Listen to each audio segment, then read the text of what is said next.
Well, hello there, FC Dallas Curious fan. Welcome to another edition of Third Degree, the podcast. Hi, my name is Peter, and joining me today are my two good Dallas soccer talking friends. First, Dan Crook. Hello, Dan. How are you today? Hello, Peter. I'm very well, thank you. I'm calling in from Addison, Texas, where I'm lovingly holding the Brimstone Cup. Oh, you actually have the actual Brimstone Cup in your possession? I have it in my possession. I'll be the one taking it to Chicago. Ah, that's right. You're going to the game in Chicago. All right, we'll talk more about that here in a little bit. And, of course, founder and co-editor of thirddegree.net and your hero and mine, Buzz Carrick. Come in, Buzz. Hello, Peter. Calling in today from Chicago, where I'm at Soldier Field, ready for the Brimstone Cup game. The aforementioned Brimstone Cup. Okay, well, obviously, you guys have lots of Brimstone Cup talking to do, so we'll get to that here in a little bit. I do think we should start with United States 1, Uruguay 1, which comes on the heels of the 3-0 defeat to Mexico, which I think happened. I think both those games have happened since the last time we talked. While we've seen lots of Reggie, who we'll talk about in a second, we did finally get to see our young maestro, Paxton Pomykal, in a full senior outfit as he got, 90 seconds yesterday at the end of the game. Guys, any particular thoughts you want to throw out there about that? Sure.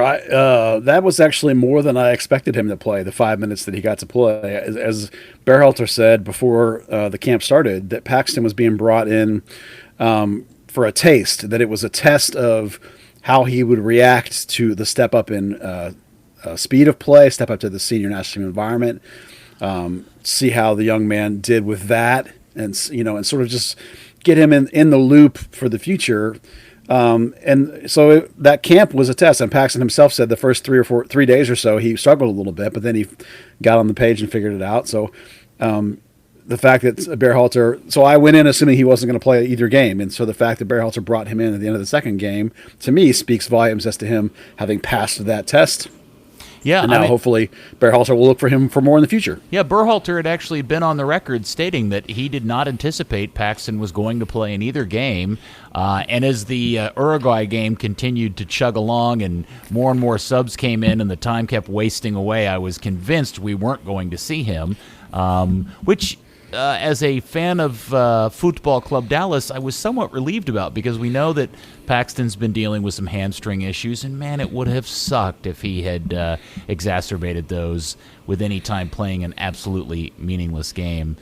But Dan, when he did get on the ball, the one time he actually got on the ball in the 3 or 4 minutes he was on the field, he did give a little bit of excitement to the fans. Did he? I didn't watch the game. You didn't watch the game. Yes, he was out there. Literally, I think he got subbed in at like the 86th minute, 87th minute, and it was a good. I don't think he touched the ball until the 91st minute. Oh yeah. And he got a ball kind of deep, and he took on two defenders, got into the box, and luckily he didn't get himself chopped in two by the guy trying to clean the ball out. But it was one little shiny moment of Paxton playing for his senior team, and it was pretty good stuff. I did appreciate that before the game when they announced the lineup. I think it was like 18 of the first 20 comments on Twitter were, "Why isn't Paxton playing?" And it was from all around the country. It's great to see at least the excitement that fans around the league are getting for Paxton Pomykal and the FC Dallas youth. That was exactly what Lucci said, was what Peter, echoing what Peter said, which was a compliment to Paxton, that the minute Paxton got in there, he went right at somebody and complimented his strength of mentality, that he didn't hesitate and tried to play the way he plays when he went in. And so that was as good as it was going to get for Paxton in this camp. And I think everybody, including his own coaches here in Dallas, are really excited about the way it went. Yeah, certainly people are going to be disappointed he didn't get more time, but and as for as many questions as I have about Greg Berhalter, I'm going to suggest that it was probably for the best that he got as few minutes as he did, especially if you have the rest of the Dallas season of high priority and concern. The other thing I did want to bring up, which really annoyed me in the lead up to the game, was this quote by Paxton related to playing time and age of players and leagues people are playing in. And I was really, really surprised at the number of veteran media people, not just general fans, but people like Brooks Tunstall and Taylor Twellman and several other mainstream soccer media journalists who all read into that something like Paxton being snarky. And my immediate reaction is, you clearly don't know anything about Paxton Pomykal. Yeah, those of us here in town that have talked to the kid and have been talking to him since he was 15 know that he's not like that. I mean, if you want a specific reference, go back to the video that FC Dallas shot when Paxton got named to the All-Star team, and go back and look at the expression on his face where he's totally shocked. You know, this kid is not an ego. He's not a guy that's going to take shots at people in the media. If you read the article and read the context of what he was talking about the team as a collective being young and how young players are fine as long as they're good enough. And if you're playing at a top level league, you're great. I think he mentions the age 28. I don't think that that's a specific shot at anybody. I think he's just randomly saying 21 and 28. Well, Paxton's not 21. He's 19. So, I mean, he's not talking about anybody specifically. He's just speaking of the nature of the young U.S. team even now. And Paxton is not the kind of guy that's going to take – I mean, look how well he's behaved when he not lost a starting job, but sat out the last 2 games before he left, how he applauded his teammates and supported his teammates. The guy's a great teammate. He's not going to be taking shots at people. Yeah, I think a lot of people thought the 28 was a reference to Gyasi Zardes, who, you know, everybody's right to kick, although I'm starting to feel really bad for the guy at this point because I don't know if there's anybody left who thinks he should be playing on this team. But overall, it just always measures out that when I see mainstream soccer media guys all making the same assessment, it's a bit of a disappointment because that's really unfair of Pax to end up having that kind of label thrown on him. I think there's an element of how many people are just looking for interactions by trying to take the controversial point. I mean, Twellman does, and then 5 minutes later someone tweets out, how come Gyasi Zardes has more caps than all of these players? And Twellman jumped straight in, like, yeah, he has more than I do too. Yeah, Taylor likes to make things about him. Ouch. Which is fine. Hey, look, yeah. Taylor has grown in his role. He's not a journalist, and he has a long way to go to understand how journalism works. But being a personality on ESPN, he's made some leaps and bounds and strides in that area. But yeah, again, yesterday was really disappointing because I really thought that a lot of people made some assumptions about Paxton's quote that if you'd spent even 5 minutes with the kid, you'd know that that's totally not where he was coming from. I mean, he was just boosting Josh Sargent, nothing else. Yeah, it's okay to boosting Josh Sargent doesn't mean that you're cracking on Gyasi Zardes. I know everybody wants it to be that. And by the way, based on Josh's performance last night, I'm not convinced he's that much better than Zardes in any way, right? Like, I didn't see him do anything world-beating last night either, so...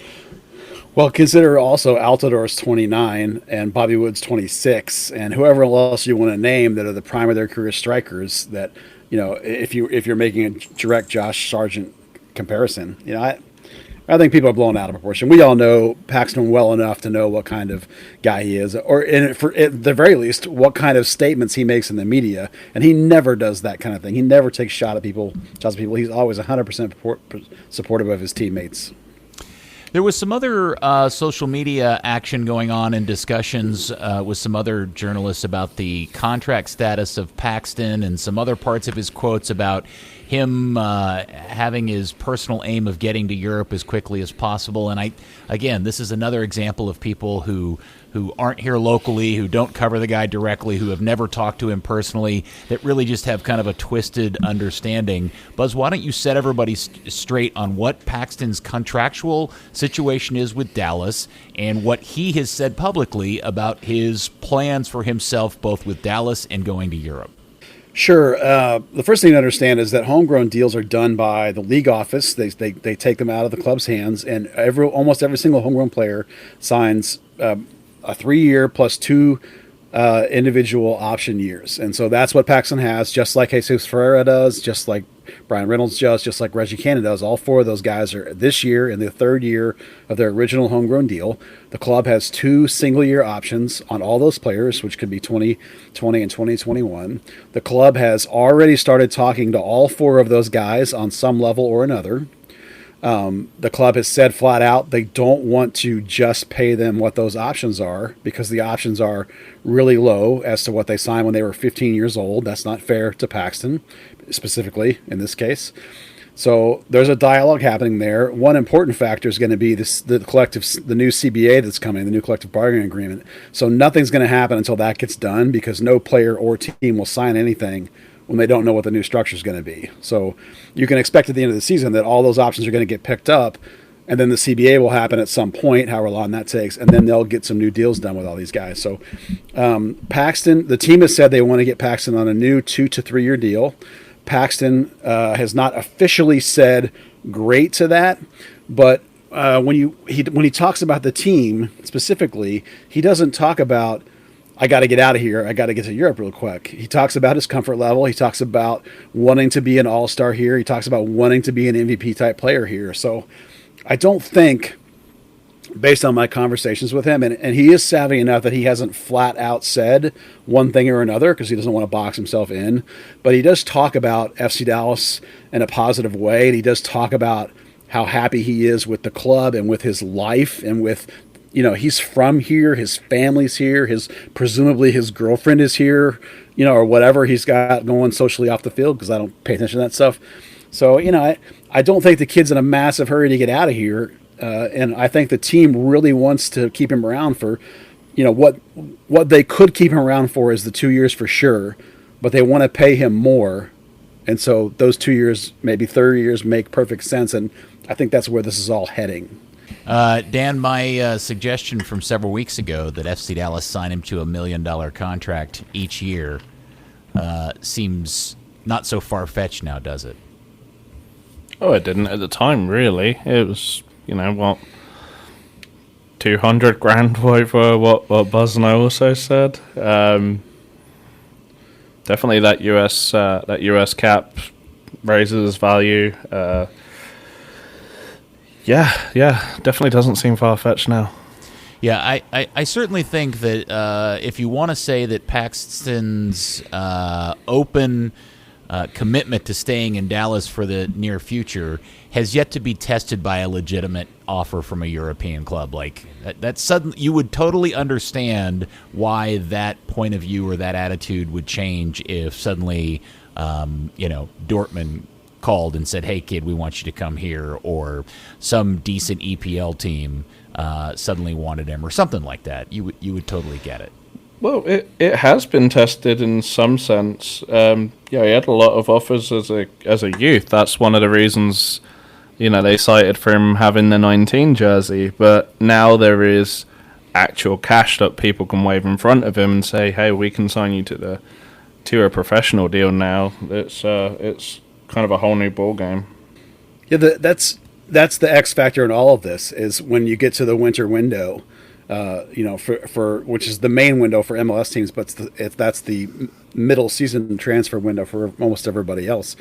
Is you never know what kind of offer is going to come in to buy him, which might attract FC Dallas's interest. There is a number, of course, at which they will sell him, regardless of what they feel about him.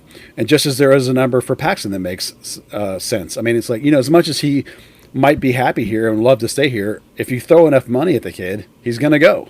It's like when Mauro Diaz got $3 million to go. It's like, are you kidding? Oscar was like, there's no way we're going to stop him from going triple what he's making. It's like, in Paxton's case, it would be beyond absurd how much more it would be than what he's making now. So, that's always an X factor. And again, in Paxton's mind, I think that he gets enough, and his agent is Corey Gibbs, and Corey Gibbs gets it. They know the lay of the land too in terms of the national team and playing. So I don't think they'll make a poor decision about going or not going, when they know that he's right on the cusp of becoming a senior team player, and this next year is going to be really important for him in terms of establishing himself. So, we'll see what happens this winter, but I feel fairly confident that he'll choose to stay for a couple more years here in Dallas. Yeah, I know a lot of people like to crap on MLS quality, but there is this weird fine chemistry and balance of Paxton having to make a decision of, well, somebody may want me, but what am I going to get out of that? Am I going to be starting on a really crummy team in the championship? Am I going to be sitting on the bench in the Bundesliga or Division II in Germany, something like that? And there is a value in the idea that he could be a consistent starter at his prime position at Dallas for the foreseeable future. And as long as the Hunts are willing to pay him the proper amount of salary dollars, the experience and the day in, day out stuff, I'm open to having an argument with somebody over the value of him staying here in Dallas versus not getting something equitable to that in France, Germany, England, etc. I just think that's not the obvious answer to a lot of people. I think it is. Yeah, you have to think about, for him, what would be the value of being in the MVP conversation in MLS for a couple of seasons as he turns 20, 21, 22, and then where would his value be in terms of a possible sale or move or contract or playing time? I agree. You know, that's all a factor. I mean, if you go to Turkey and don't play, I mean, oh my gosh, it's like where you go is a huge factor, and how much you're going to play is a huge factor, as well as it is money and anything else. And there is a value to being a starting star player at a highly skilled, highly commoditized position that Paxton plays. Dan, and probably the other element to that we don't talk enough about is guys who play his position in Europe are kind of a commodity. They're out there in high numbers, and it wouldn't be easy for him to find a good home immediately anywhere in Europe. No, definitely not. I mean, you look at someone who plays at as high a level as Kevin De Bruyne, how long it took him to kind of settle down with one club and actually one position with one club. Paxton, we've talked about in the past year about him getting moved around to the right, potentially getting moved around to the left. Well, that would be a week-to-week reality for him in Europe, if he's playing. Yeah. The other person I want to talk about is Reggie. I just got to be honest. I didn't think Reggie had his best game against Uruguay last night. I thought he handled most of the pressure from Mexico fairly well. But that's certainly a weakness in his game. And I just wondered if you guys felt the same way after watching both the Mexico and Uruguay performances. Well, I think based on where he was after the first Berhalter camp, when he basically got sent home, I think he's doing good. He's adapted to Berhalter's system, and he's grasping what he's asking for going forward, even some of that slide inside kind of stuff. I think he's outplayed Lima for the most part in the last two games. It remains to be seen what happens when Yedlin comes back full time. So I think Reggie's in a good spot. I think he knows where his improvement's going to be. And one of the nice things for Reggie is that Berhalter's system and Lucci's system are pretty similar. There's not a whole lot of difference. So, the more Reggie plays for Lucci, the more he's going to be fitting in with what Berhalter wants too. So there's a good synergy there for that young guy as he works on both ends of his game in Dallas. Well, when you say Lucci and Greg's systems are similar, you're talking about the ones that he used this cycle, not the one where the right back rolls into a holding mid position when they've got the ball. Right, that's the part that Reggie struggled with, that rotation into the central midfield part. But he has done it a little bit since then. But more specifically, I just mean the possession style that comes from Pep, comes from Liverpool. I mean, we know what the style is. That possession style, that build from the back, the offensive overlap both down the wing and the cut inside part. He's still working on the playing six part that Berhalter might want him to do, and they haven't asked him to do that a lot because that's not his bag. But outside of that one component, what he's done for Greg the last two games and what he does for Lucci are pretty much the same. So that part synergizes as well. One of the real measures for me in the discussion about what Berhalter's trying to do, playing out of the back, and that crazy discussion that's going on, is the easy measure for me is just watching Reggie. You watch Reggie play out of the back for Dallas, and he seems oh so calm and nonchalant about it. But for the United States, Dan, are you with me on this? You can tell he's nervous and he's not 100% sure what's going on there. I mean, it's like last year, those first few games where... particularly the two CCL games where he was, pretty open that he was trying to figure out his balance and, certainly working alongside Michael Barrios week in, week out, as somebody who could sort of give him the signal when to go and when to stay. He's now got to find his cues elsewhere or, determine when he should just go on his own. Yeah, I think there's something to be said, Dan, for comfort level too. As you mentioned with Barrios now, Reggie and Barrios are on the same page. There's a familiarity there. And last night he was playing, was it Boyd, I think, was in front of him? A guy he's played with for 5 minutes. So, different holding mid than last game than the game last time Reggie played. So, some moving pieces in the national team, some guys he's not comfortable with. And I think that's where that slight hesitation comes from with Reggie. But you can see when they play against lesser competition, he's really feeling good. He really stands out. So it'll come with time and him becoming more comfortable as he gets more caps and more comfortable with when he plays with the same players more going forward. So coming up this Saturday, we have the first in a while of league games for FC Dallas. They travel to Chicago for the aforementioned Brimstone Cup, which you guys can talk about in a second. That game is at 2:30 on Univision. It is a Univision game. So, Buzz, Paxton's back. This is this conversation we had earlier. I'm fascinated to see how Lucci makes a decision to get Paxton back into the starting 11. He's just got to do that, right? That's like the most no-brainer thing on the planet. You got to throw Paxton back in the starting 11, right? Tell me I'm right. Come on, tell me I'm right. I don't know that you're right. The problem for Lucci is that Paxton wasn't back today, so it's like they're only going to have 2 days to integrate those guys back in, and Brandon Cervania and Jesus Ferreira are playing fantastic ball. They both came back, charged up, raring to go. They both looked tremendous in training today. They both have taken a step forward even in the week they were gone, I think, with their confidence. So, I don't know that Paxton just walks in and takes his job back when those two guys are playing really well. Now, you and I talked last week, and Dan did too, about the idea of playing Paxton on the left wing. But again, he's not back to try that. So it's like I don't know that in 2 days you dismantle what's been working in order to put Paxton back in the lineup. I honestly don't know. I don't think that's the case. You also have, with regards to Paxton, you have Brian Acosta out on suspension. You could potentially roll, and we sort of spoke about it last week and said it's probably not a great way to do it. You could potentially roll Cervania to the 6 and Paxton to more of the 8 and kind of go with, either having sort of like a more of a 2/8 than a 6 or play that 6-8-10. But then you've got 3 guys who are in positions that they don't play week in, week out in the midfield. Yeah, and I think if you do that too, you also change what has been working lately. One of the components of what's been working lately, which is the extra guy getting forward because you're playing a single 6. So for me, and this is what we saw today in training, it was always Cervania and Ferreira, and then it was either Cerrillo or Hayes with him, and Cerrillo was looking like the first choice in that circumstance, as he's the guy that can play a single 6.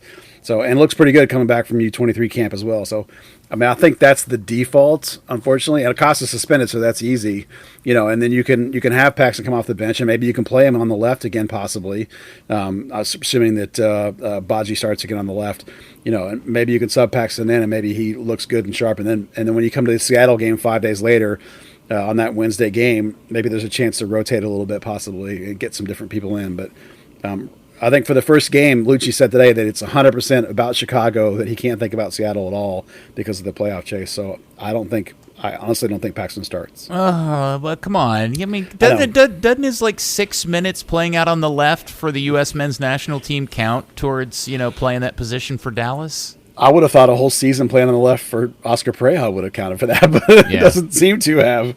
I just, based on how Lucci has operated so far and where Paxton was when he left, I don't think that he walks in and takes the spot back from either Cervania or Ferreira, who are playing out of their minds right now. I'm not worried about that. The idea that he wouldn't start him over Baji or Mascara, that's the one that makes me nuts. And I know, I get it. I hear you, Buzz. I'm just saying, I think if you're going to throw your best 11 out there, Paxton Pomacall's got to be somewhere between 1 and 11. I agree with you, but he hasn't trained in that spot one time this year that I've seen, so that makes me think it's not likely. I mean, maybe, we'll see. I mean, Lucci was 100% clear today that he has not picked a lineup yet, and that there is enough time between Thursday and Friday training for anyone coming back to work them way into the lineup. So is Paxton due back for practice tomorrow? Yeah. Paxton, all the first team, all the U.S. guys and Acosta are supposed to be back and training tomorrow. Supposed to be. Well, I think they actually probably got back today, but you don't travel in and train; you recover. But right, so they're supposed to be going tomorrow. And Lucci said that's plenty of time to integrate them, especially those guys that are with those senior national teams, because there's a lot of confidence in those guys. They don't need much time to integrate back in. All right. Well, they face a Fire team for the Brimstone Cup. Again, we'll get to that in a second. That are 3-1-2 in their last 6 games. They drew at Columbus the last time they played, lost to New England the game before that, and beat Philadelphia, which was a huge win for them at home back on the 17th of August. And they're still in it in terms of a playoff spot. They are currently in 10th with 34 points, but they are only 5 points away from the Revolution at 39. So a long shot, but they've still got some opportunity to make up some ground. Dallas, on the other hand, after all the action that's happened while they're not playing, and I guess there's still another set of games to be played tonight, Dallas has fallen down behind Portland, at least in terms of points per game, to the 7th place spot. And then the Galaxy still have another game to play. Does Galaxy play tonight? Yeah, they played tonight Colorado. At Colorado. So that'll be an interesting result. It's possible. Yes, it's possible that by the time that you hear this on Thursday, Dallas could be out of the playoffs and needing a big win in Chicago. And I would say either way, at this point, with as few games as Dallas has left, games against Chicago when you got to have to travel to Seattle the game after that is, the proverbial must win. Yeah, you pretty much have to win your 2 remaining home games, and then you're going to need something else on the road. As you mentioned, they've only gotten a result like once in 20 visits to Seattle. So, you're pretty much targeting this Chicago game as a must result, get some points on the road here. You do have one, a later game where you have a chance to get some points is at Colorado. There's a chance there. But if you can take care of business in this Chicago game, you can make yourself feel really good about, with 4 games to go where you are. So I would call this not a must win, but a must get points game at Chicago. I want to ask one quick question of you guys in regards to the fact that Dallas will play Seattle before we do this podcast again. Oh, that's right. When is the Seattle game? That's Wednesday, isn't it? Yes, so here's the question. Do you sacrifice and play your second team in Seattle?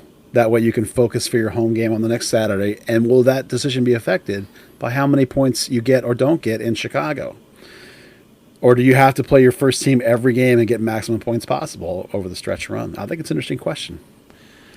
Oh, man, I got to tell you, I had totally forgotten about that, and I apologize for making this happen at the very end of the pod.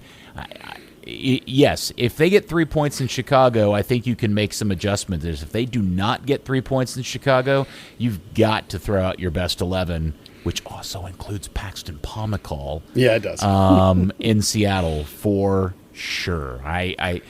Buzz, I think you make an Dan, I don't know how you feel about this, but there's an argument to be made that you should just pick your best 11 and throw them out there for the foreseeable future because you've got points to collect because that's what everybody else is going to be doing. Yeah, I'd echo that. I would definitely be more inclined to sacrifice Seattle because, let's face it, Dallas doesn't win in Seattle. New York City at home. New York City is a very good team, but coming into Dallas, you've got to fancy Dallas. Chicago on the road, not a great team. You kind of it should be a good feeling about Dallas at least getting something out of that game, whether it's a point or 3 points. It'd be nice if Dallas didn't play in the same conference as Seattle and kind of have that 6-point element, but it's it's the one game you look at and you're like you just write it off to some degree. Yeah, I kind of feel like over the stretch run, winning your 2 home games won't be enough. You have to probably get closer to 9 points, which means a win somewhere on the road or a couple of ties in there. I mean, someone will come back, I think, and help you out a little bit, but you want to take care of your own business. You got to go to Colorado. That's where you think you can maybe get points too, but they're playing better. They've gotten a couple of results lately. They can actually help you a lot if they beat LA Galaxy tonight. So, I think with only 5 games left, that it's okay to play your first team every single game. The guys that didn't get the national teams got a little of a mental reset. They got a weekend off. They got a chance to, like Matt Hedges got to go home and be with his brand new baby. Santiago Mascara got to go home and be with his brand new baby.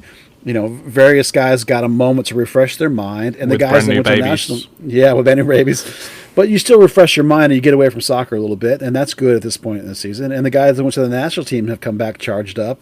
So I think it's okay with 5 games left to not rotate your squad and go after every single game with what you think your best 11 is. But you got to play them one game at a time. You just focus on the one at hand and then move forward and see where you are. Dan, you are traveling to the game in Chicago, and you are the bearer of the legendary Brimstone Cup. And if there's some chance somebody listening to the pod has no idea what that is and there's little tiny question marks over their head, would you mind providing some background and history to said Brimstone Cup? I mean, I think you two may be a little more qualified than myself, but yeah, sure. It's the oldest fan-led rivalry in MLS, the first fan-owned trophy in MLS. The Dallas Burn and Chicago Fire developing quite the rivalry, thanks to Dima Kovalenko. Rat bastard. Breaking punk. MFer. Yeah. Rumor has it that there is part of Ronnie O'Brien's leg forged inside the trophy. Yes. Yeah. But the trophy's been played for since 2001. It was a joint thing between Section 8 for the Chicago Fire and the Inferno. The Dallas Beer Guardians inherited that when the Inferno said their farewells. So it's been played for every season. It has a really interesting shape now because in 2012 somebody in Chicago dropped it from the enormous capo stands they have behind the goal. Very, very dinged up, but fortunately that's on the Chicago side, not the Dallas side. It's not well cared for, is what you're saying. I mean, it is. I polished it the other day. I'm sure you did. Yeah, it's obviously well made. It was made by R.S. Owen, the people that made the Oscar statuettes for God knows how many years, up until a couple of years ago when they lost the contract. But yeah, after that incident, it was repaired, but no one was really willing to shell out for a full repair. So it's got a couple of little braze marks on it and some dents and things and scratches. Some Bondo. That makes it awesome. Yeah. I mean, a lot of people, there's people that are upset about it still, and there's people that say, it adds character. I think it adds character personally. But you know what, Dan? I'm going to need you to take a photo of it, a good photo of it, so we can make it the photo for the pod this week, please. Well, if you go to brimstonecup.com, you'll see many photos of it and videos and highlights of most every game between Dallas and Chicago. That's something that Buzz and I have been putting together over the last year and a half. A lot of fun facts, like Kenny Cooper being the top scorer for the competition, and well, I'll give Dan some credit. Both sides. I made that site for about 15 years I maintained it, and then over the last year, Dan has taken over the responsibility for the web build on it, and looks much better than the hack job that I did. All right, so a quick question for you guys. Now that Dallas is no longer known as the Burn and the Brimstone continued to be a thing, if in fact the ownership group in Chicago is successful in getting that team rebranded and it's no longer called the Fire, and I don't know if that's actually going to happen or not, will the Brimstone Cup continue on as is? I would think so. I was slightly disappointed that neither one of you guys reacted when I said I was at Soldier Field. I might call in instead of Bridgeview. That's right. Sorry, I missed that Easter egg. Sorry, Buzz. Yeah, laid a little egg there and no one caught it. My joke was probably lame. I think the biggest detriment to the Brimstone Cup these days is the fact that Chicago's in the Eastern Conference.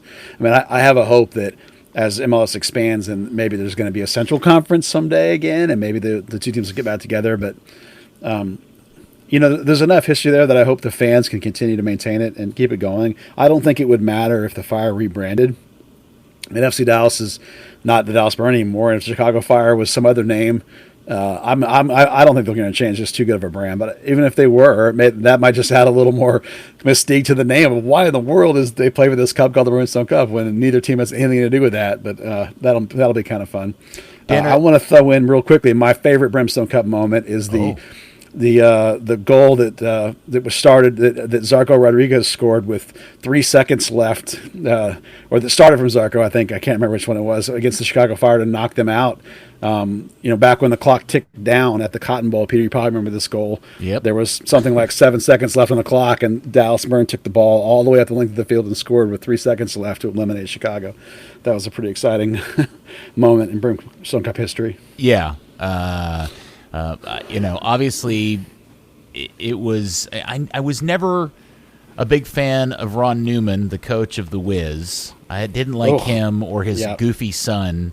But my first true hatred of anybody in Major League Soccer was reserved for Dima Kovalenko when he broke Brandon Pollard's leg on that absolute crap tackle, that purposeful leg break on that fateful day that essentially ended Brandon's career. Then when he did it, what was it, 2 years later, when he maybe not as maliciously broke Ronnie O'Brien's leg in another game. So I'm not a fan of Mr. Kovalenko, and I'm just, maybe he's died. Yeah, those early days, there was some serious heat to that rivalry from the players too. I mean, they took that thing quite seriously, and those two teams did not like each other. And it fed over to the fans and fed back and forth. And when you're playing 4 times a year and then met in the playoffs, it was fantastic. And like I said, being in the other conference hurts it. But, for the foundation of this franchise and its first ever real rival, the Chicago Fire, that was where it was at. It was. And, Dan, I have 2 questions for you. One is, are the Chicago fans, is there any segment of the Chicago fans that are still interested in this at all? Yeah, absolutely. Section 8. Treat it as it's always been. Okay, that's good. All right. There's kind of like it's kind of interesting because, just the Fire themselves have been talking about the Brimstone Cup rivalry all week. FC Dallas has not made a single mention of it. A lot of fans in Dallas don't care for it or don't know about it. Let's be honest. There's nobody in the front office anymore that has any ties to those old days, that has any understanding of it. They don't, and I get it. It's just not part of their day-to-day existence of the club, and that's really disappointing. That's too bad. Yeah, but have you ever, typically when you work somewhere, the history of the organization. It's kind of, imparted on you.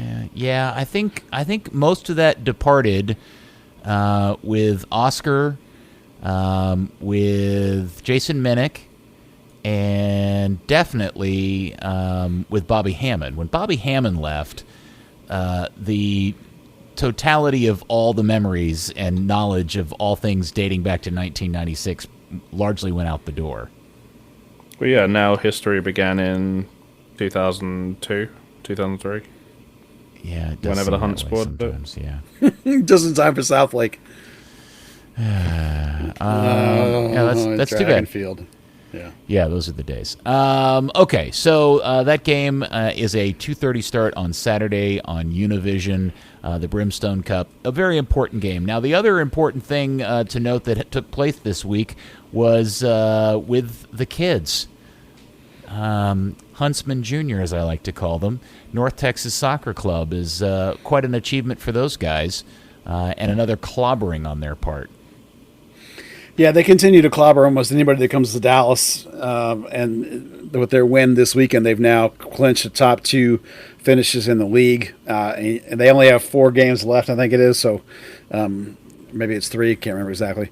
They're in really good position to win the whole the regular season title, if you will, running away. They only have a couple games left.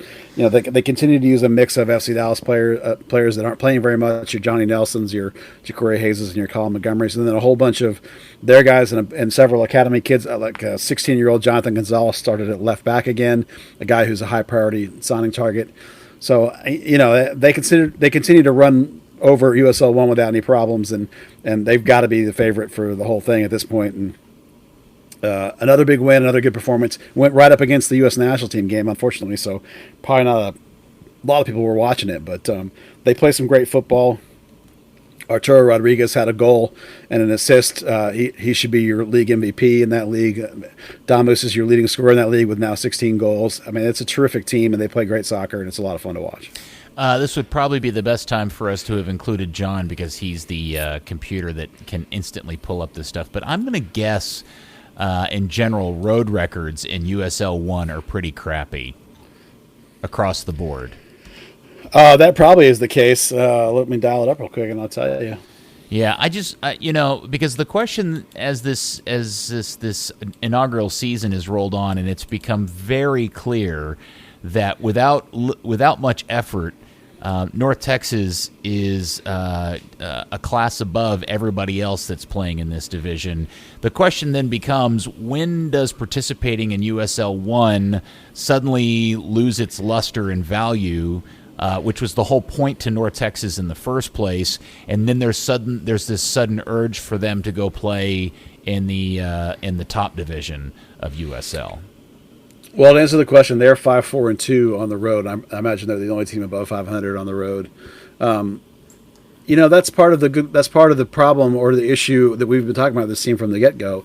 Oscar Pereira wanted this team to be a USL championship team, but we've talked about before the reported expansion fee for USL championship is $25 million, whereas the USL 1 was something like $500,000 or something. So it's an order of magnitude different, and you can't blame the Hunts, I don't think, for not spending $25 million to be in the higher league. So, there is discussion with the idea that someday USL might use promotion and relegation between their leagues. There probably will always be a stadium component to that, where you have to have a certain amount of facilities because they are implementing stadium rules for USL Championship, minimum standards kind of stuff. So, and I think some of there's a whole debate going on right now with the other teams that have, the other MLS teams that have whatever twos versions of themselves that are playing in the championship. Some of those guys and some of the MLS guys want to go down because of costs. Nobody in a competitive sense wants to be down. They all want to be in the USL Championship. That's a big problem for Dallas, as we understand it, because when you're sending down MLS players and you're using your academy and you're using the guys that you signed that you think you can develop for MLS, your talent level is better than USL 1. I mean, you can look at their record and see that. You want to play teams that are better than you, not worse than you. That's how you get better, is play people to better. So it would actually be better for FC Dallas if North Texas wasn't running away with this league, that it was good enough. I think it'll get better over time. It may not ever be good enough. It may be that you have to go to the championship to actually get, for FC Dallas, whose academy is so good, you may have to go to the championship to find teams that actually beat you on a consistent basis and make you better.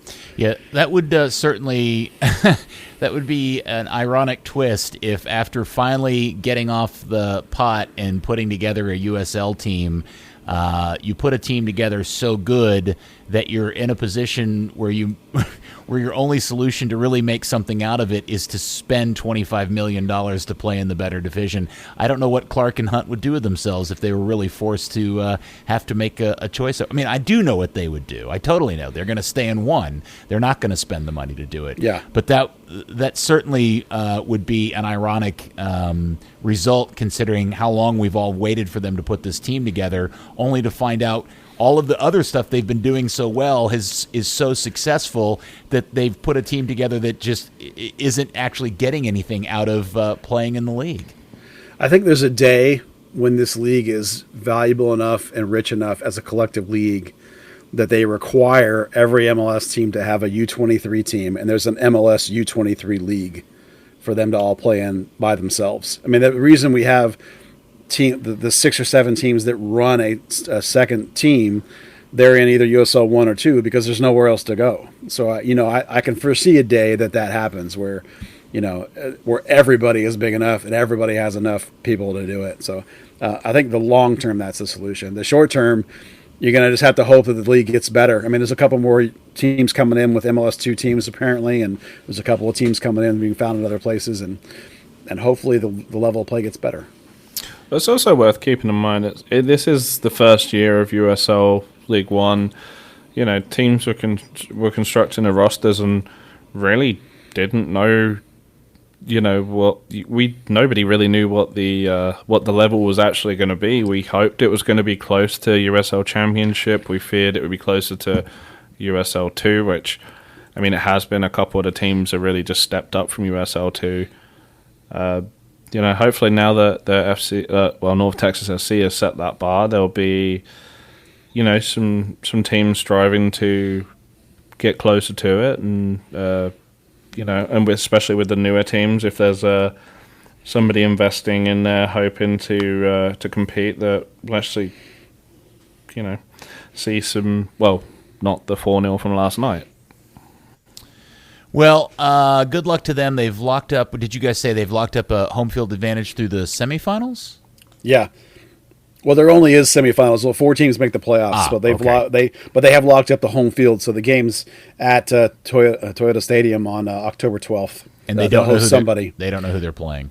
No, because the team they beat last night could finish as high as 2nd or like 8th. So like the behind them is a whole bunch of guys in a pack. And we'll see. Is there one team in the conference that is the most likely opponent in the final that would give them the most trouble? Yeah, that's probably Lansing, who's a little bit of an older team, a very physical team, a very vertical kind of direct team. They look like a 1990s pro United States team kind of. Right. They're probably the best team outside of North Texas, although Greenville has basically turned it up a little bit too. But I think Greenville do know how to stop North Texas, unfortunately. Yeah, Lansing's won 5 in a row though, so I mean they're hot and they have the most wins outside of Dallas, North Texas. So let's hope for Forward Madison anyway. What is North Texas records against those two teams? That's a good question. Let's look. They've beat everyone. Well, right. Yeah. Greenville did hold them to a goalless draw at home, and they just sat in a low block and just didn't engage at all. Yeah, they're 1-1-1 against Greenville, and the Ignite they lost. Ignite. Yeah, Lansing Ignite is the name of that team. They're. I think that's a misapplication of accent of emphasis. Mm-hmm. Let's see. It looks like they are 1-1-1 against the Lansing Ignite. So there you go. What about Greenville? Well, I'm 1-1. Oh, okay. I thought you said Ignite on both of those. Okay. No. So there's a possibility they could face a rough spell, but of course they'll just roll out their best 11, which is significantly better than anybody else's best 11. And if they finish in first place, they'll have home field for the final. And you have to turn in at there's a late point in the season. I don't remember the exact date where you have to turn in your roster basically for the playoffs, which is basically anyone you've used over a certain number of games or something. So they're going to have the MLS send downs at their disposal for the playoff games. And when you run out a pretty good stellar defense, when you have Cal Montgomery and Johnny Nelson, and Ja'Cory Hayes coming down, and That's even Brian Reynolds if you want. You could send down Thomas Roberts. I mean, that's a pretty. One of the games they started the other day, literally the 11 guys that played have all either already played in MLS or have a good shot to make it to MLS in the next year or so. So it's a pretty tough team they can roll out when they set their minds to it. All right, very good. Hey Dan, I meant to ask you how are you feeling about England with your 2 big wins in European qualifying? Ask me after England's played a team of professional players. Come on, that Kosovo team's pretty exciting. For a team that's only been in existence for like 3 years as a national team. Yeah. Well, they were in second place when they played them in their group. It's not that shoddy. Yeah, I mean, Yeah. Listen, I'm hyped St. for that Vincent USA. and the Grenadines sometimes play above themselves too. Listen I'm to hyped him. for USA Cuba coming up. I'm excited for that. Yeah, did I see right that 5 guys from the Cuban team defected the other day? Yeah, 5 more. I think it's been 9 total, like in the last year and a half. It's like they may not have any players left. Yeah. By the time they play the United States. Oh, well. All right. Well, Dan, do you have anything? You've been awfully quiet in this particular episode. I want to give you the floor to, put out into the universe whatever you'd like, whatever content you may have. Actually, there is one thing I just thought of. Last week we spoke about Chioma Ubagagu signing for what's effectively the Real Madrid women's team, and the first just in time for the first women's El Clasico. Yeah. Yeah, they got stomped 9-1. Well, it is Barcelona they're playing. Yeah. I will say this. I'll throw this in here. I have been very interested in watching from afar how women's soccer is being attended to by the different media. And we'll move over to England for example. Now there was last weekend there was the start of the WSL, which is the English top flight for women, and they had 2 big matchups: Tottenham and Everton. Was that what it was, Dan? Tottenham played Chelsea. That's who it was. And then it was the Manchester Derby, City versus United. United playing in this division for the first time after putting a team together and debuting it last year in the second division, and they blew everybody out and made it to the top flight. And the Manchester Derby had like 40,000 people show up for that game, and City won it on a single goal. Chelsea and Tottenham had like 30,000, but we also found out that they gave away all those tickets. But the people still showed up, and that was a big deal over there. Yeah, so it was kind of interesting because it was, the Manchester Derby was £7 a ticket. It was the first time they'd played at the Etihad, and Chelsea announced that, I've sold out all 41,000 tickets. Yeah, we gave them away for free. Well, the problem is, and this is kind of the problem that every club has on the sales level, if you give away something for free, people don't value it. You'll go, oh no, I snapped a shoelace. I won't leave the house now because that didn't cost me anything. Don't know how often you snap a shoelace, but we get your analogy, Dan. Yeah, it was a crap analogy, but yeah. Whereas, if you pay $1 for something, you're still like, I did spend money on this, so I probably should use it. And that happened. Chelsea got 26,000 when they expected 41,000. Man City knew they were going to get 30,000, and they got 30,000. Chelsea was a little bit... there was the issue that it clashed with the England game, which was at Wembley, so... there would have been people either going or watching on TV or something, or anything like that. And I think honestly, Manchester's just a more engaged city when it comes to soccer. Well, both the Times and the Guardian and most of the other English newspapers have dedicated quite a bit of coverage to the women's game over there, more than we obviously see anything over here with the NWSL. I don't know. Those are big name clubs. I think I understand that the level of play over there is not as good game in and game out as the NWSL. Like the worst NWSL team would probably do very, very well in the top flight in England or Spain. But those are such massive brands that are putting a lot of power behind that. It's just interesting to watch that progress over the next few years, for sure. By the time we do the next pod, we'll know a lot more about the how the rest of the season's going to go down, because 2 games will have been played, and those will both be big results. Okay, we'll try this again. Dan, thank you very much for your time and effort today. Thank you, Peter. And thank you, Buzzard, always. You're welcome. All right. Thank you, FC Dallas Curious fan. We will speak to you next week on a big, important episode of Third Degree, the podcast.